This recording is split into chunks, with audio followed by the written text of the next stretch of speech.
प्रिय दर्शकों, जय सिया राम। 21 जून को आषाढ़ कृष्ण पक्ष अमावस्या को सूर्य ग्रहण है, जिसकी डिटेल आप तक पिछले वीडियो में सेंड करी थी। आप डिस्क्रिप्शन में देख सकते हैं। आज बात करते हैं ग्रहण के संबंध में अन्य शास्त्र सम्मत प्रामाणिक ज्ञानवर्धक विषय की, जो आपका मार्गदर्शन करेगा। आप वीडियो को लाइक, शेयर, सब्सक्राइब करें और बेल आइकन को जरूर प्रेस करें, जिससे सबसे पहले आप तक वीडियो पहुंच जाए।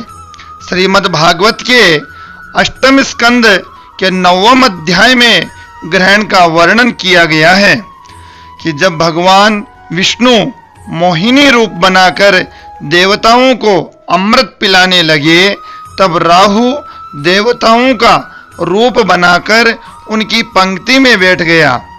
उसी समय सूर्य और चंद्रमा ने राहु की सूचना भगवान को दे दी। सूचना देने पर भगवान ने सुदर्शन चक्र से राहु के सिर को काट दिया, तो अमृत से भरपूर धड़ का नाम, या यूं कहूं कि अमृतत्व को प्राप्त हुए उस धड़ का नाम केतु हो गया, और अमृतत्व को प्राप्त हुए सिर का नाम राहु हो गया।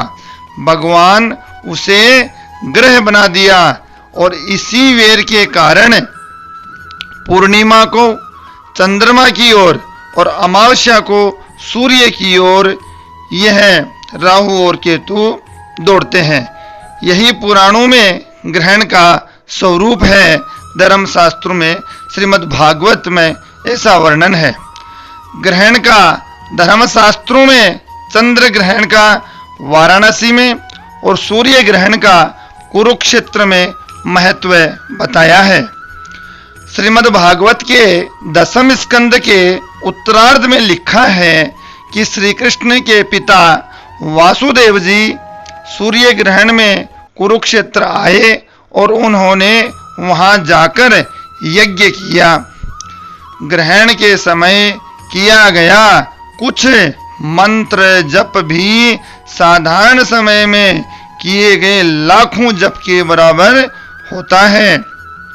कहने का मतलब यह हुआ कि ग्रहण काल का भजन, कीर्तन, मंत्र जप साधारण समय में किए गए मंत्र जप भजन से अधिक प्रभावशाली होता है, 100 गुना ज्यादा फलदायी होता है। उसकी सफलता निश्चित है।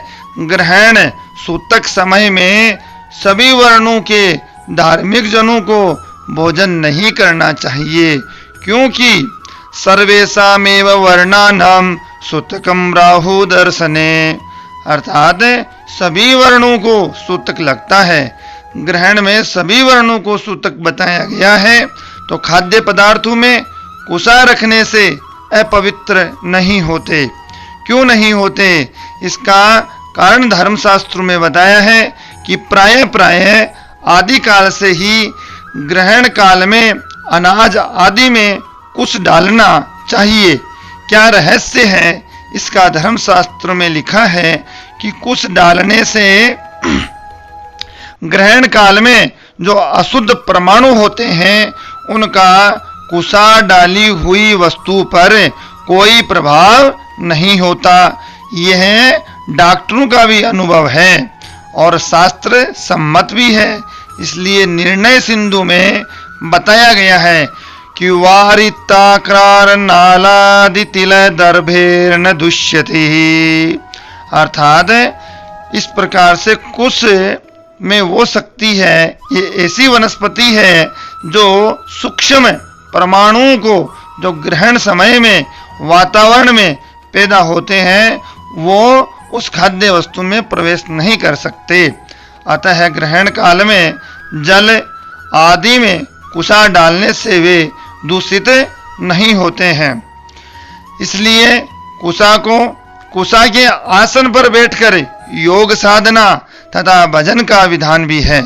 श्रीमद् भगवत गीता के 6 अध्याय के 11वें श्लोक से भी स्पष्ट है कि कुसा के आसन पर बैठने से अशुद्ध परमाणुओं का संपर्क सर्वथा नहीं होता है। मन पूरा संयत रहता है, संयम में रहता है और बुद्धि इतनी स्वच्छता से काम करती है कि तनिक भी प्रमाद नहीं आता। ग्रहण काल में सावधानी रखनी चाहिए। किन बातों की सावधानी रखें? तो कोई भी व्यक्ति ग्रहण को नंगी आंखों से न देखे। वृद्ध, रोगी, अशक्त व्यक्तियों को छोड़कर अन्य कोई भी व्यक्ति ग्रहण के समय भोजन तथा शयन नहीं करे। काम वासना की प्रवृत्ति नहीं बनाए तथा साधु संतों का ग्रहण के वक्त मजाक न उड़ाएं। इस समय में अपने अपने इष्ट देवता या गुरु मंत्र का जाप करें। गर्भवती स्त्रियों को आने वाली संतान की सुरक्षा का पूरा ख्याल रखना चाहिए। उन्हें घर से बाहर नहीं आना चाहिए। इससे संतान उदास व मानसिक रूप से परेशान होगी और जीवन में कष्ट व उतार चढ़ाव रहेंगे। ग्रहण के मोक्ष का समय है।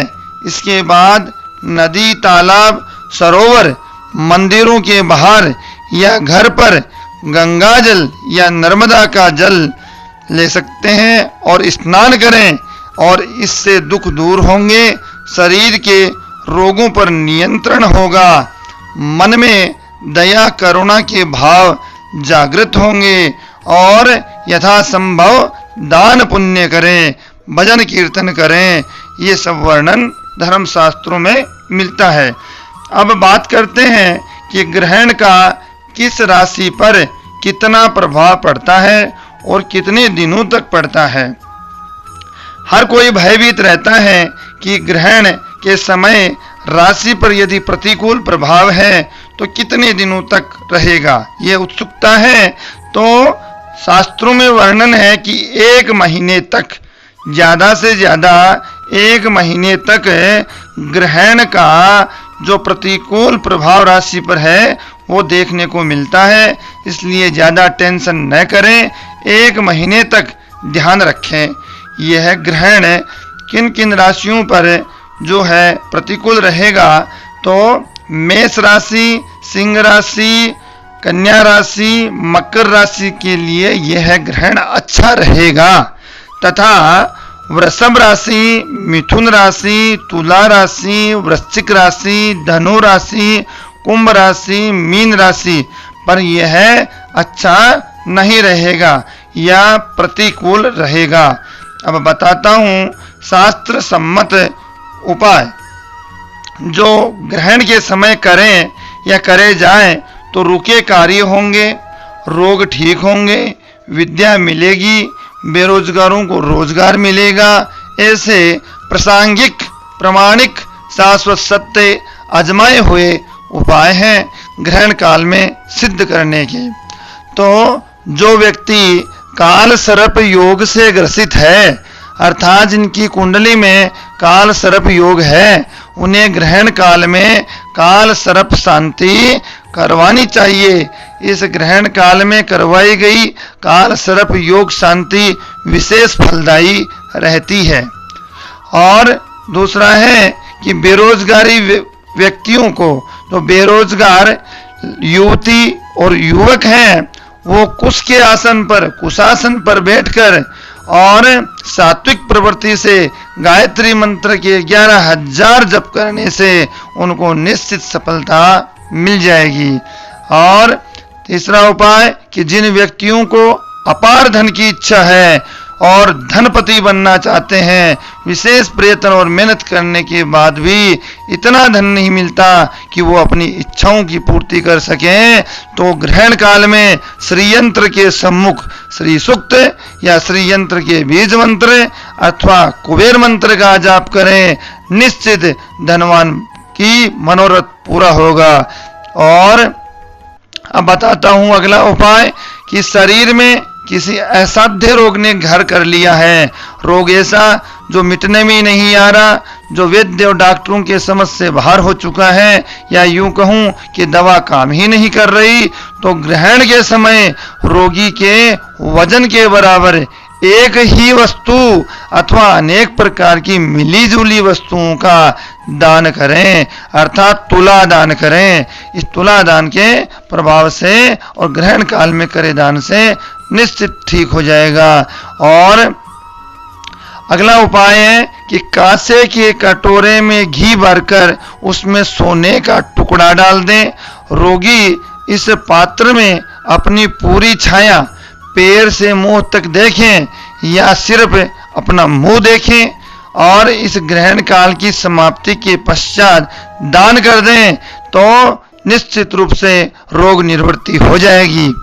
रोग निवारण के लिए ग्रहण काल में महामृत्युंजय यंत्र के समक्ष अधिक से अधिक महामृत्युंजय मंत्र का जाप करें एवं महामृत्युंजय यंत्र के ऊपर ग्रहण काल के पूरे समय में पंचामृत से निरंतर अभिषेक करते रहें। मंत्र जाप निरंतर चालू रहना चाहिए। ग्रहण समाप्ति के पश्चात यंत्र पर चढ़ा हुआ पंचामृत रोगी को चम्मच भर पिला दें। रोग निवारण के लिए यह श्रेष्ठतम उपाय है। और बताता हूं कि व्यापार, ऐसा व्यापार जो लगातार चल रहा था, जिसमें हर प्रकार से धन कमाई अच्छी हो रही थी, लेकिन अचानक काम धंधा मंदा पड़ गया और ऐसा लगने लगा है कि किसी तांत्रिक प्रभाव के कारण व्यापार को बांध दिया गया है, तो ग्रहण काल के समय गले में या तिजोरी में सिद्ध वस्तुएं स्थापित कर दें। तो यदि संभव हो तो व्यापार वृद्धि के लिए श्रेष्ठ दक्षिणावर्त शंख या दक्षिणमुखी गजानंद की स्थापना करें, व्यापार बाधा दूर हो जाएगी। पढ़ाई, कई विद्यार्थी ऐसे होते हैं, माता पिता इतने चिंतित कि वो पढ़ाई में ढीठ होता है, बिल्कुल नहीं पढ़ता।